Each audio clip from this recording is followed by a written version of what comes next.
Shalom. Mari kita bersama membuka Alkitab kita di dalam Injil Lukas pasal yang ke-24. Lukas 24 ayat 13 mulai.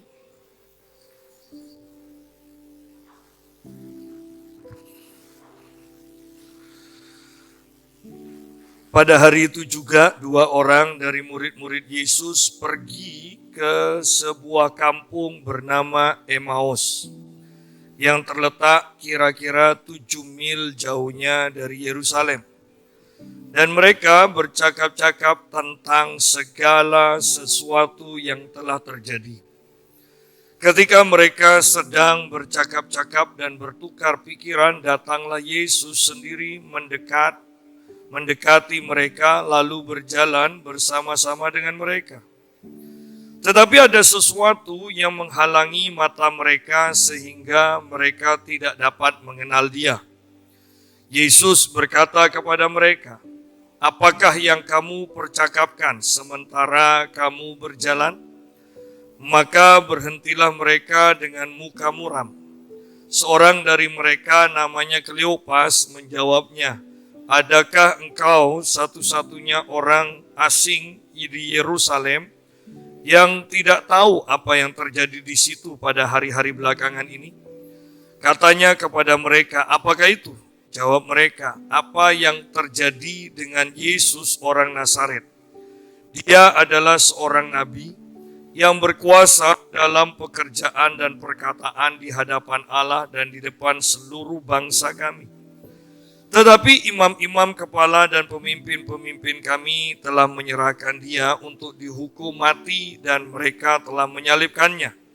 Padahal kami dahulu mengharapkan bahwa Dialah yang datang untuk membebaskan bangsa Israel.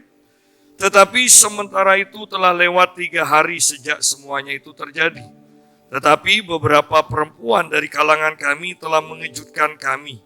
Pagi-pagi buta mereka telah pergi ke kubur dan tidak menemukan mayatnya. Lalu mereka datang dengan berita bahwa telah kelihatan kepada mereka malaikat-malaikat yang mengatakan bahwa Ia hidup. Dan beberapa teman kami telah pergi ke kubur itu dan mendapati bahwa memang benar yang dikatakan perempuan-perempuan itu, tetapi Dia tidak mereka lihat." Kita berhenti sampai sini dulu. Ternyata untuk mempercayai bahwa Yesus bangkit itu tidak mudah. Ya. Bahkan 2 murid Tuhan Yesus ini berbicara tentang kematian Tuhan Yesus dan tidak sampai pada kebangkitan Tuhan Yesus. Kemudian ada berita juga bahwa kuburnya sudah kosong, yang menandakan bahwa Yesus bangkit.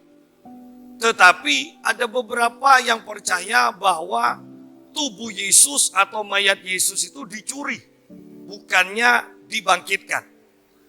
Jadi kita melihat di sini bahwa tidak mudah ternyata untuk percaya bahwa Yesus itu bangkit. Ya. Yesus mati, semua percaya. Tetapi Yesus bangkit, tidak semua percaya. Hanya orang yang mendapatkan kemurahan Tuhan saja, anugerah Tuhan saja, yang akan percaya bahwa Yesus itu bangkit. Ya.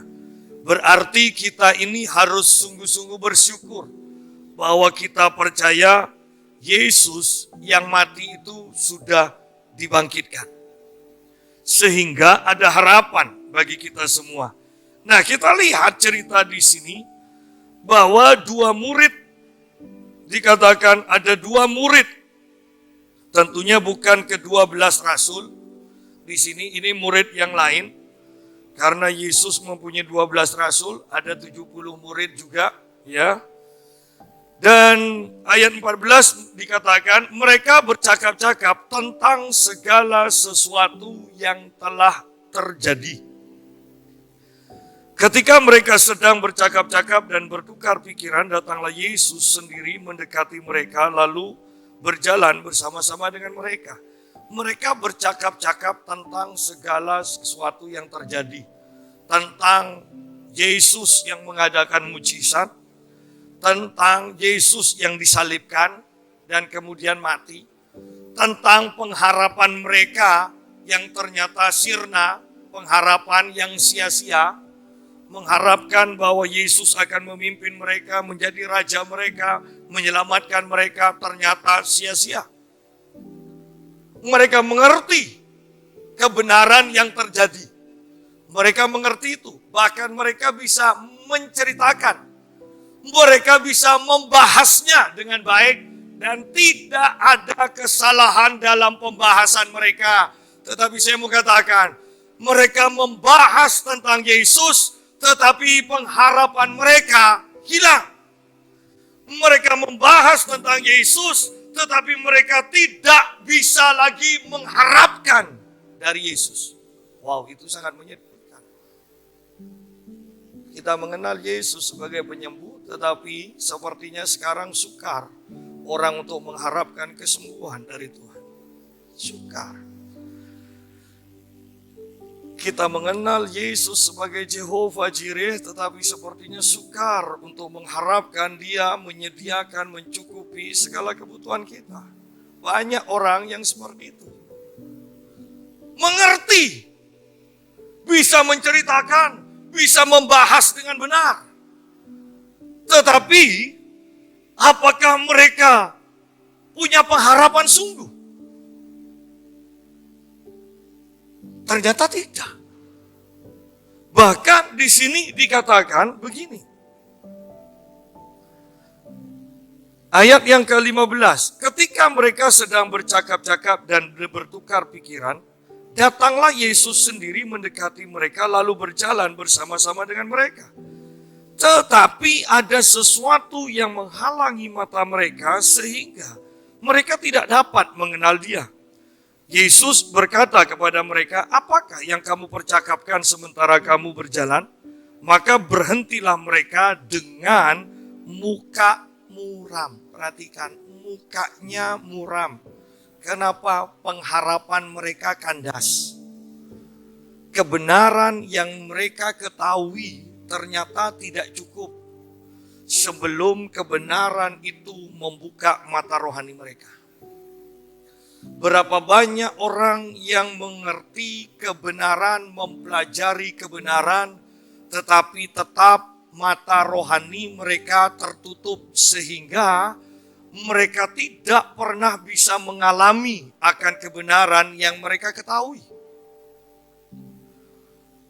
Kebenaran yang seharusnya memberikan pengharapan, tetapi kita lihat di sini ayat 21, padahal kami dahulu mengharapkan bahwa Dialah yang datang untuk membebaskan bangsa Israel, tetapi sementara itu telah lewat 3 hari sejak semuanya itu terjadi. Sudah 3 hari Yesus sudah mati. Pengharapan kami kandas. Kami sedang bersedih. Sidang jemaat, saya mau katakan, kesedihan kita tidak mengerjakan sesuatu yang kita harapkan. Sehingga tidak perlu bersedih. Kita harus mempunyai perasaan yang mampu mengerjakan sesuatu yang baik. Dan Alkitab katakan, pikirkan aja yang baik, yang mulia, yang benar, yang suci, yang adil, yang sedap didengar, patut dipuji. Itu akan mengerjakan sesuatu yang baik. Tetapi kemuraman, keputusasaan, hilangnya pengharapan, itu hanya akan membuat kita semakin capek, semakin capek, dan pada akhirnya sampai dalam tingkat putus asa. Sidang jemaah, jangan sampai putus asa menguasai kita. Dan banyak orang yang sudah putus asa. Istri putus asa terhadap suami, suami putus asa terhadap istri, orang tua putus asa terhadap anak-anak. Ya kan? Banyak. Kenapa? Mereka tahu kebenaran.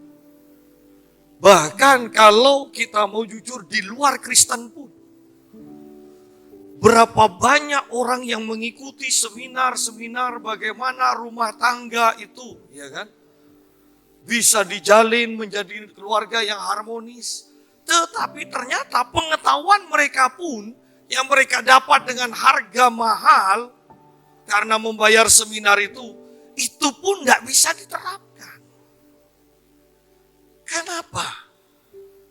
Karena hanya ketika kita mampu melihat Yesus yang sebenarnya,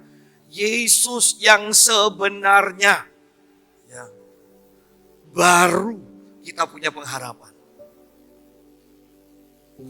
Bahkan di sini dikatakan, Yesus sendiri mendekati mereka, ayat 15, lalu berjalan bersama-sama dengan mereka. Anda bisa bayangkan, Yesus berjalan bersama mereka, dan kemudian di ayat selanjutnya dibaca bahwa Yesus bercakap-cakap dengan mereka, tetapi mereka tetap putus asa. Mereka tetap muram.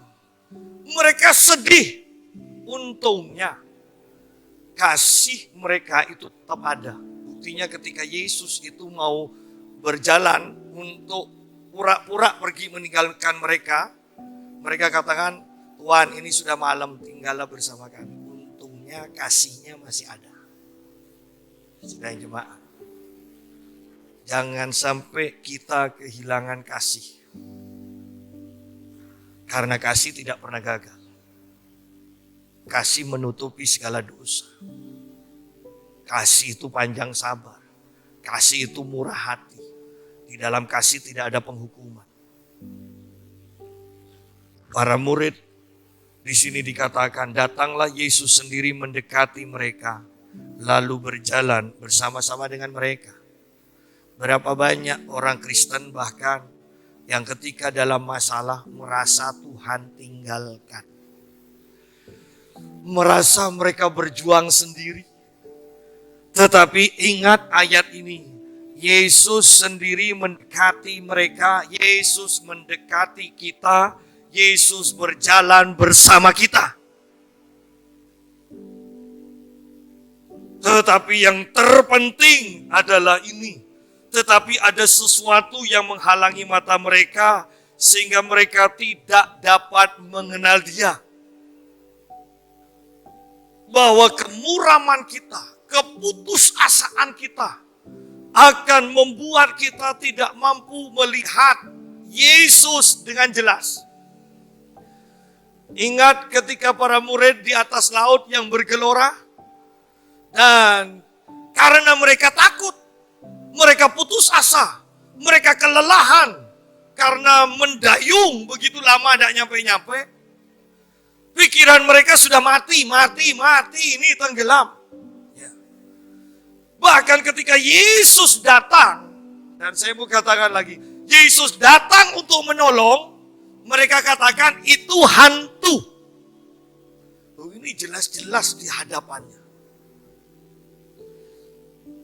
Saya membayangkan dua murid ini melebihi dari hanya sekedar berjalan menundukkan kepala.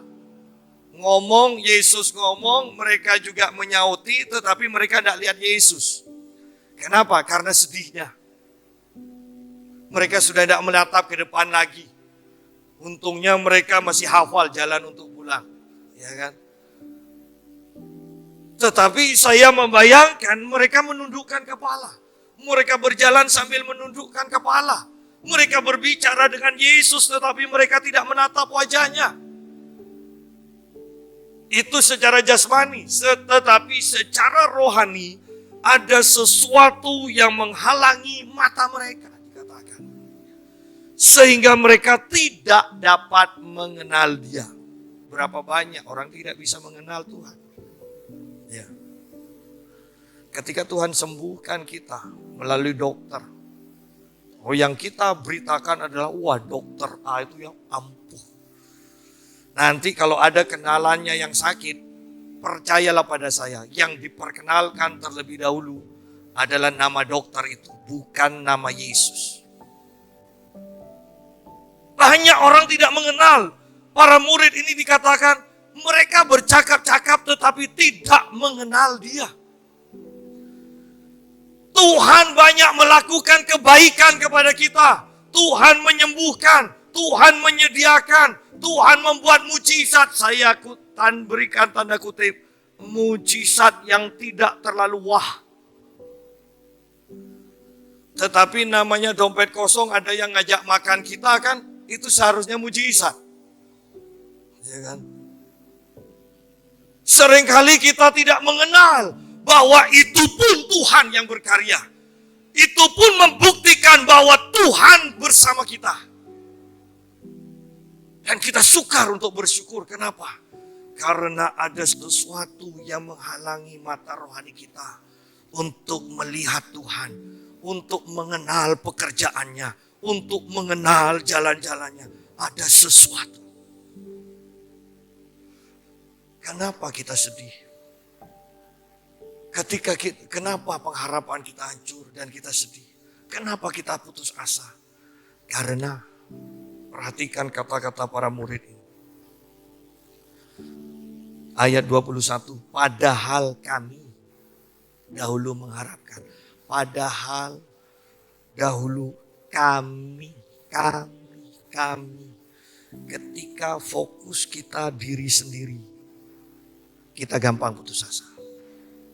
Ketika fokus kita adalah diri sendiri, daging ini tidak pernah bisa dipuaskan.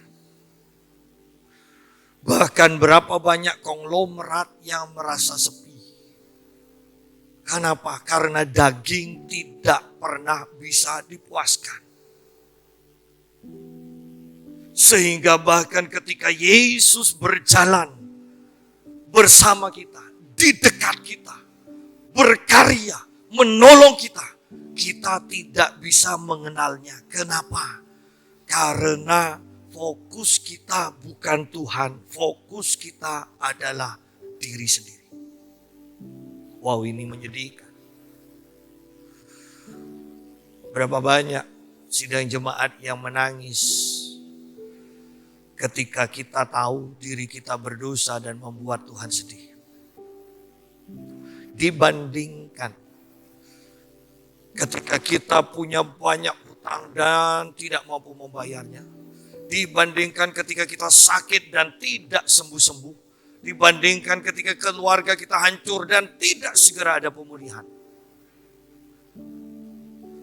Maka kita akan lebih mudah untuk terus menangis yang berhubungan dengan diri kita sendiri. Tetapi berapa banyak dari kita yang menangis ketika merasakan Tuhan itu sedih. Jarang kita memikirkan perasaan Tuhan. Yang kita selalu pikirkan perasaan kita sendiri, keadaan kita sendiri. Bahkan mungkin karena kita memikirkan keadaan kita sendiri, kita menyalahkan orang lain, kita menyalahkan Tuhan. Dan seterusnya, dan seterusnya. Diri sendiri tidak pernah salah. Tetapi saya mau katakan, bahkan ketika kita memikirkan diri sendiri, itu pun sudah salah.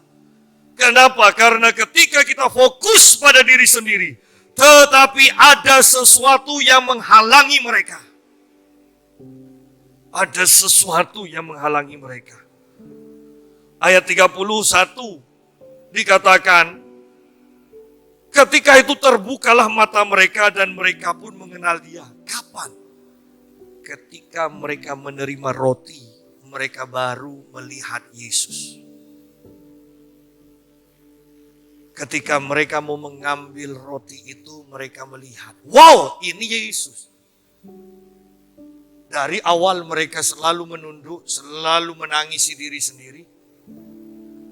Mereka tidak peduli sekitar. Secara refleks mereka masih bisa menjawab ketika Yesus bertanya. Dan mereka pun bangga dengan pengetahuan mereka. Sidang jemaat, kita lihat di sini. Ayat 17. Yesus berkata kepada mereka, apakah yang kamu percakapkan sementara kamu berjalan? Maka berhentilah mereka dengan muka muram. Ya, kalau kita kita sedang membicarakan seseorang dan orang itu muncul di hadapan kita, kaget kita. Ini tidak ada kaget-kagetnya. Ya, sudah ngerasain, masih tidak kaget orangnya datang kan. Dan kemudian ayat 18, seorang dari mereka namanya Kleopas menjawabnya, adakah engkau satu-satunya orang asing di Yerusalem yang tidak tahu apa yang terjadi di situ pada hari-hari belakangan ini? Kata Yesus kepada mereka, apakah itu? Jawab mereka, apa yang terjadi dengan Yesus orang Nazaret? Dia adalah seorang nabi yang berkuasa dalam pekerjaan dan perkataan di hadapan Allah dan di depan seluruh bangsa kami. Tetapi imam-imam kepala dan pemimpin-pemimpin kami telah menyerahkan dia untuk dihukum mati dan mereka telah menyalibkannya. Perhatikan di sini. Pernyataan mereka dikatakan Yesus orang Nazaret, seorang nabi yang berkuasa dalam pekerjaan dan perkataan di hadapan Allah dan di hadapan seluruh bangsa kami. Mereka tahu Yesus yang mempunyai kuasa bahkan di hadapan Allah dan di hadapan manusia. Tetapi ternyata itu tidak cukup. Itu tidak cukup untuk mempertahankan pengharapan mereka. Itu tidak cukup untuk membuat mereka tidak bersedih dan putus asa. Sidang jemaat, kalau di Amerika buku-buku yang saya baca ternyata banyak pendeta yang putus asa, yang stres. Banyak pendeta itu. Dan mereka berhenti dari pekerjaan mereka sebagai pendeta. Tidak sedikit yang berujung mereka pergi ke rumah sakit jiwa untuk periksa.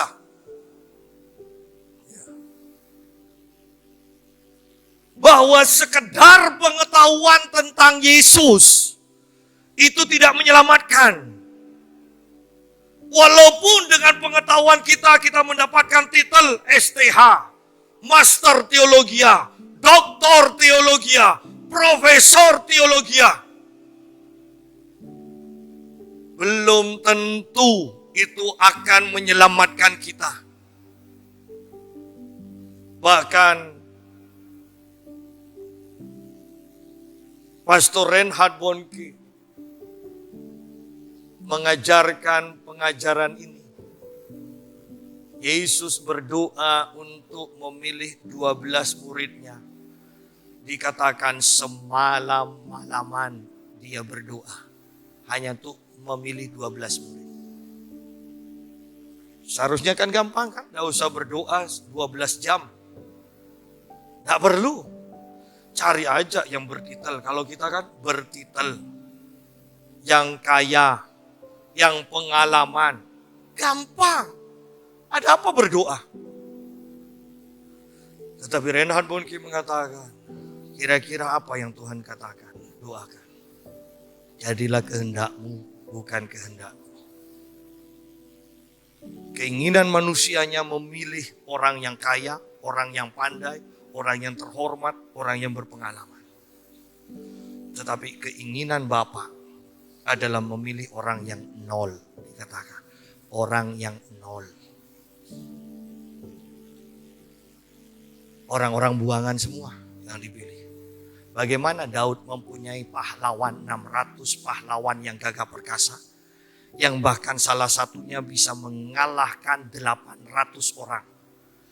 Anda bisa bayangkan pegang pedang yang berat. Anda membunuh orang, tidak usah ngelawan aja, 800 orang. Anda 100 orang ini tangan sudah tidak bisa ngangkat pedang lagi.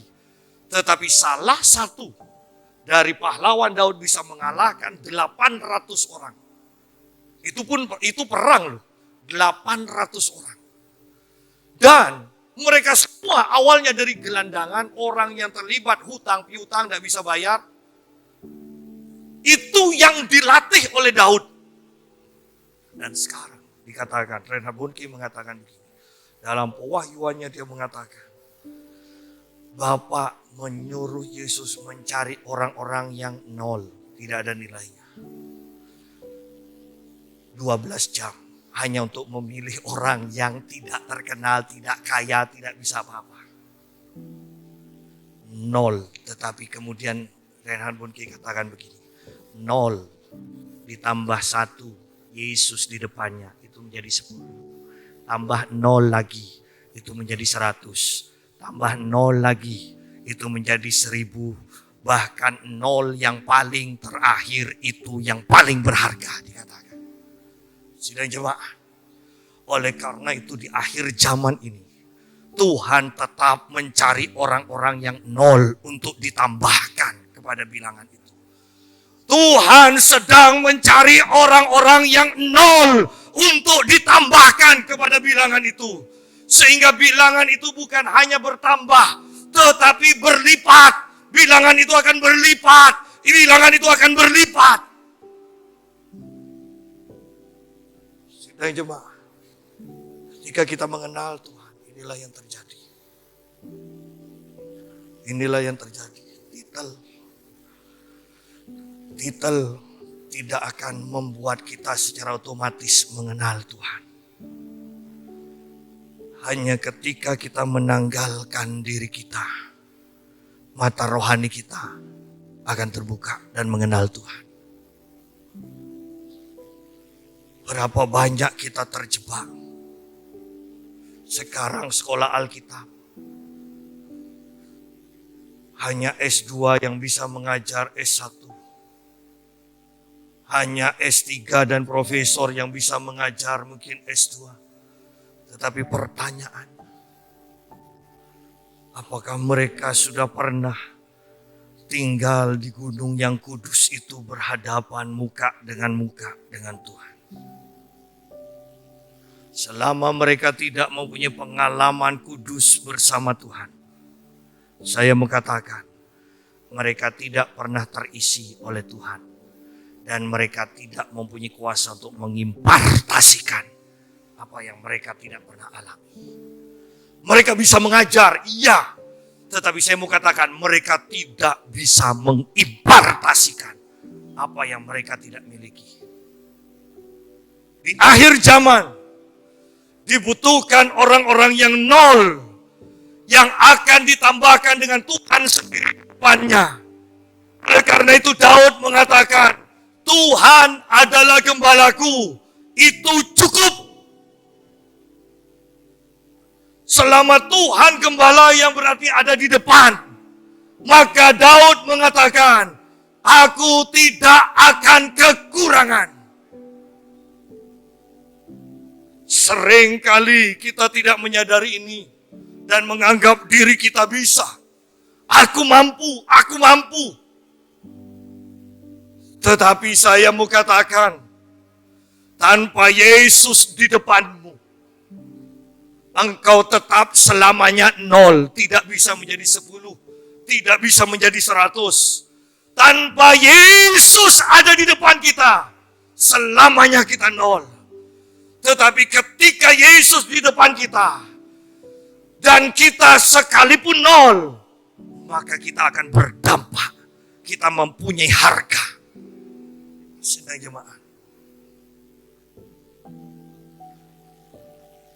mari di akhir zaman ini, biarlah kita semua satu yang perlu, minta mengenal Tuhan dengan benar. Minta mengenal Tuhan dengan benar. Bahkan mereka begitu tegar tengkuknya. Ayat 22 dikatakan, tetapi beberapa perempuan dari kalangan kami telah mengejutkan kami. Pagi-pagi buta mereka telah pergi ke kubur dan tidak menemukan mayatnya. Lalu mereka datang dengan berita bahwa telah kelihatan kepada mereka malaikat-malaikat yang mengatakan bahwa ia hidup. Dan beberapa teman kami telah pergi ke kubur itu dan mendapati bahwa memang benar yang dikatakan perempuan-perempuan itu. Tetapi dia, Yesus, tidak mereka lihat. Bahkan ketika Yesus bangkit, mereka tidak melihat, mereka tidak percaya. Padahal yang memberitakan kabar ini adalah perempuan-perempuan yang akrab dengan mereka. Di mana ketika Yesus disalibkan pun mereka berada di dekatnya. adalah perempuan-perempuan yang terpercaya. Tetapi ketika perempuan ini berbicara tentang kebangkitan Yesus, maka para murid pun sukar dan tidak mempercayainya. Wow. Iya, Yesus memang berkuasa. Dulu mirip kan? Dulu. Sekarang tidak. Sekarang dulu Yesus memang bersama kita. Tetapi sekarang sudah mati. Dulu Yesus memang menyembuhkan. Tetapi sekarang sudah diganti dokter. Dan kita mendapati sekarang bahkan dokter-dokter yang tidak berdaya untuk menyembuhkan dirinya sendiri. Sidang jemaat, mari mulai berpikir, apakah aku mengenal Tuhanku atau tidak? Apakah aku mempunyai pengalaman dengan Tuhan atau tidak? Apakah aku orang yang mudah percaya kepada Tuhan atau tidak? Bahkan para murid pun tidak mudah untuk menjadi percaya. Jangan heran kalau banyak pendeta tidak percaya juga akan kuasa kebangkitan Kristus.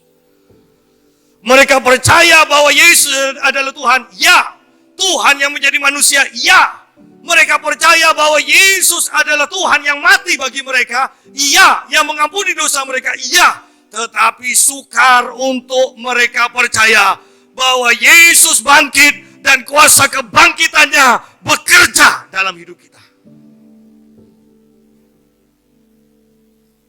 Para murid tidak percaya. Kemudian Yesus berkata begini, ayat 25.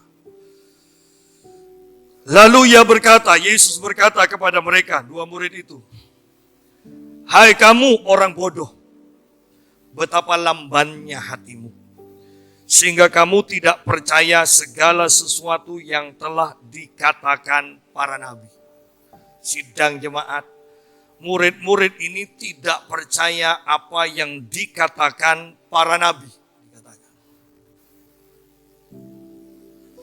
Bahwa hati kita, hati orang Kristen selamanya akan lamban, tidak akan mudah percaya kalau mereka tidak mendengar perkataan para nabi.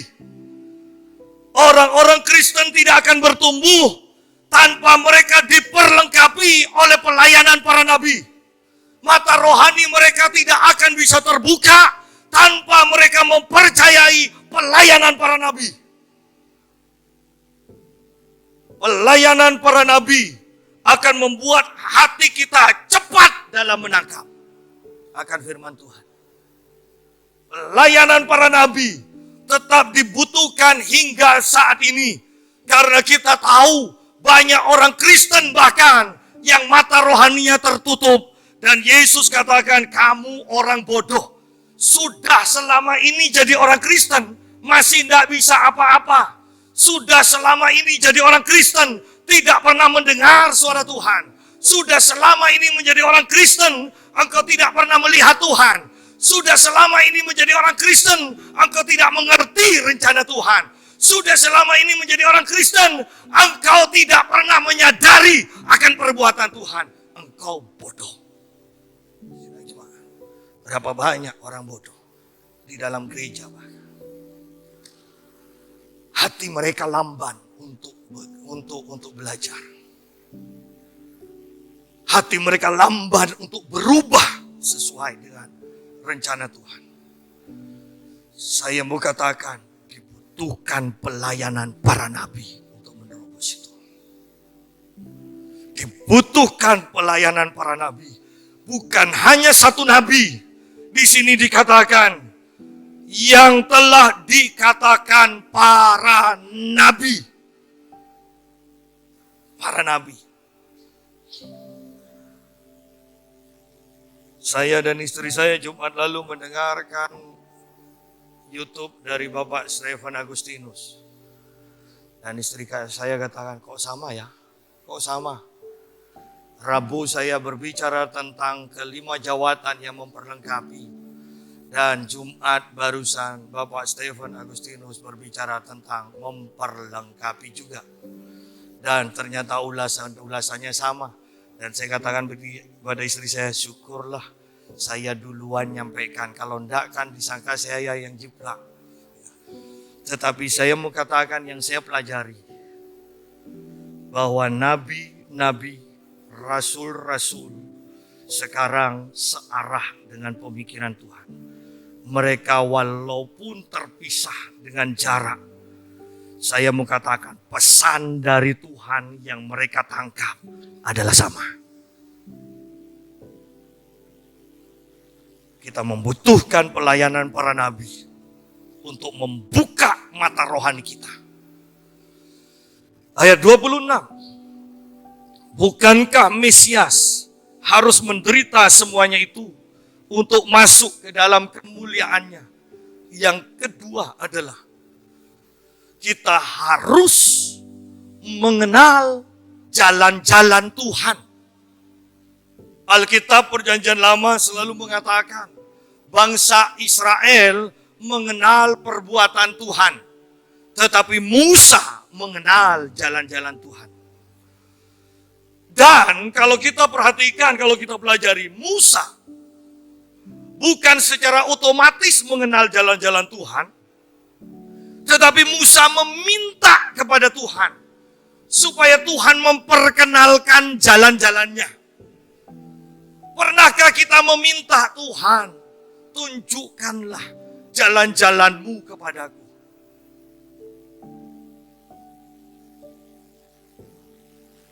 Pernahkah kita meminta? Bahkan orang di luar Kristen pun doanya, tunjukkanlah jalanmu, jalan terangmu itu. Orang Kristen sendiri berdoa, berkatilah kami Tuhan. Berkati. Kita tidak peduli mau jalan Tuhan A, B, dan C. Yang penting kita diberkati. Sepertinya seperti itu. Tetapi Musa tahu yang terpenting mengenal jalan Tuhan. Karena perbuatan Tuhan ada di jalannya. Karena perbuatan Tuhan ada di jalannya. Ketika kita mengenal jalan Tuhan, maka kita akan mengalami perbuatan-perbuatan Tuhan.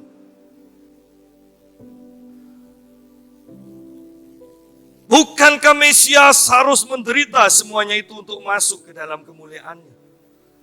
Jalan manusia adalah engkau harus belajar dan engkau akan terus naik. Engkau semakin pandai dan engkau akan dihormati, engkau akan mendapatkan kedudukan. Kenapa kita menyekolahkan anak kita dan kita mengatakan supaya anak kita tidak mengalami kesusahan. Tetapi jalan dari Mesias adalah jalan penderitaan, jalan kematian. Seringkali kita selalu mengeluh ketika mengalami jalan buntu.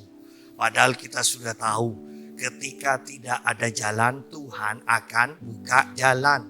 Ketika tidak ada jalan, Tuhan akan buat jalan. Tetapi seringkali yang kita alami ketika kita menemukan jalan buntu, kita diam, kita nangis, kita meratapi diri dan terus ada di sana. Yang saya mau katakan, pengetahuan aja tidak cukup.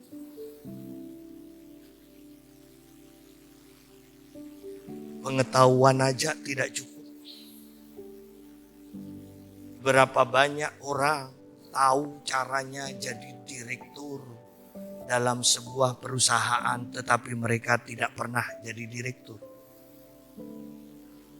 Berapa banyak orang kuliah ekonomi, manajemen perusahaan, tetapi hanya jadi, ya kan? Jauh. Mereka tidak pernah memegang perusahaan, tidak pernah bekerja di perusahaan, bahkan tidak bekerja. Pengetahuan ada.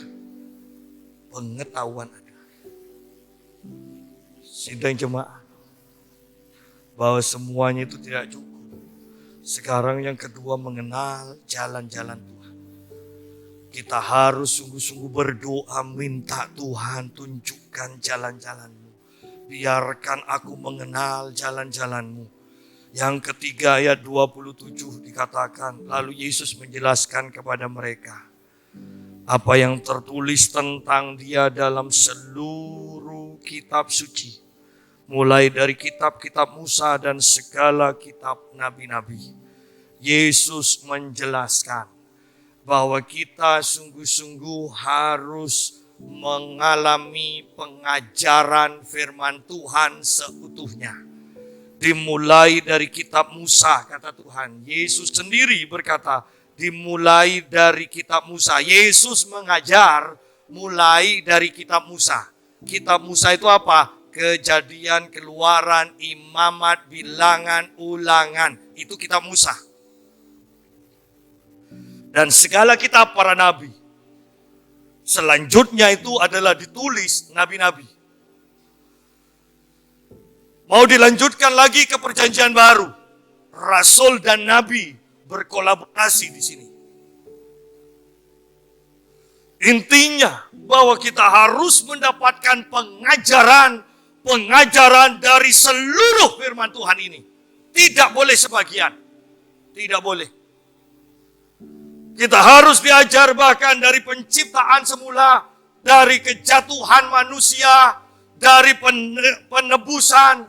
Kita harus mendapatkan pengajaran tentang pertobatan, tentang percaya, tentang baptisan air, tentang kepenuhan Roh Kudus, tentang penumpangan tangan, tentang mengaktifkan karunia-karunia roh, tentang kehidupan kekal. Tidak boleh hanya sebagian. Kita harus diajar. Kita harus diajar. Bahkan ayat 27 mengatakan, lalu Yesus menjelaskan kepada mereka. Menjelaskan. Bahwa pengajaran, kembali saya katakan, pengajaran itu sangat penting. Ketika kita diajar bahwa Yesus sudah tidak membuat mujizat, selamanya engkau tidak akan mengalami mujizat, atau bahkan engkau mencoba untuk menerima mujizat, engkau tidak akan bisa. Kenapa? Pengajaranmu yang engkau terima itu akan membuat engkau menolak mujizat itu. Ketika kita sudah diajar Yesus tidak menyembuhkan, maka engkau tidak akan menerima mujizat kesembuhan. Sekalipun orang-orang mendoakanmu, engkau tidak akan mengalami. Kenapa? Manusia rohmu yang sudah diajar bahwa Yesus tidak menyembuhkan, itu akan menolak kesembuhan dari Tuhan. Betapa pentingnya kita mengalami pengajaran yang benar seluruhnya. Kita percaya keselamatan, kita percaya kepenuhan Roh Kudus, kita percaya mujizat, kita percaya akan Tuhan sebagai mempelai nantinya. Kita percaya tentang kekekalan. Dan kita sedang mengarah ke sana. Yesus menjelaskan kepada mereka apa yang tertulis tentang Dia. Tentang Dia. Perhatikan. Tentang Yesus. Pengajaran tentang Yesus. Dari kitab Musa sampai akhir seluruhnya. Dan kitab para nabi. Perhatikan yang dijelaskan tentang Yesus. Yesus yang akan dipermuliakan. Bahwa Yesus yang mati bagi kita. Yesus yang dikuburkan bersama kita. Yesus yang dibangkitkan bersama kita. Yesus yang naik ke surga. Yesus yang memberikan rohnya kepada kita. Yesus yang mengaktifkan karunia-karunia roh kita. Supaya apa? Supaya kita menjadi saksi. Saksi siapa? Saksi Yesus. Saksi tentang Yesus. Semuanya tentang Yesus. Bukan tentang aku. Bukan tentang gerejaku. Bukan. Semuanya tentang Yesus. Semuanya tentang Yesus. Yesus yang bagaimana? Yesus yang hidup dan terus hidup. Yesus yang menyembuhkan dan terus menyembuhkan. Yesus yang membuat mujizat dan terus membuat mujizat. Banyak gereja tidak sama. Ada gereja yang percaya Yesus terus melakukan mujizat. Ada gereja yang tidak percaya bahwa Yesus sekarang melakukan mujizat. Dan Rabu yang lalu kita sudah bahas, selamanya kita tidak akan pernah bisa bersatu. Karena ketika dasar kepercayaan kita berbeda, maka selamanya kita tidak akan pernah bisa bersatu. Tidak akan pernah bisa bersatu. Oleh karena itu betapa pentingnya pengajaran ini. Ya. Sore nanti kita akan membahas lebih lanjut lagi bagaimana roh kita dibuat berapi-api. Ya, bagaimana tindakan selanjutnya setelah kita mengenal Tuhan. Sore nanti kita akan bahas lebih lanjut. Pagi ini, biarlah ini yang terjadi seperti ayat 30. Saya akan lompat sebentar, sore nanti kita akan bahas lagi. Waktu Yesus duduk makan dengan mereka, Ia mengambil roti, mengucap berkat, lalu memecah-mecahkannya dan memberikannya kepada mereka.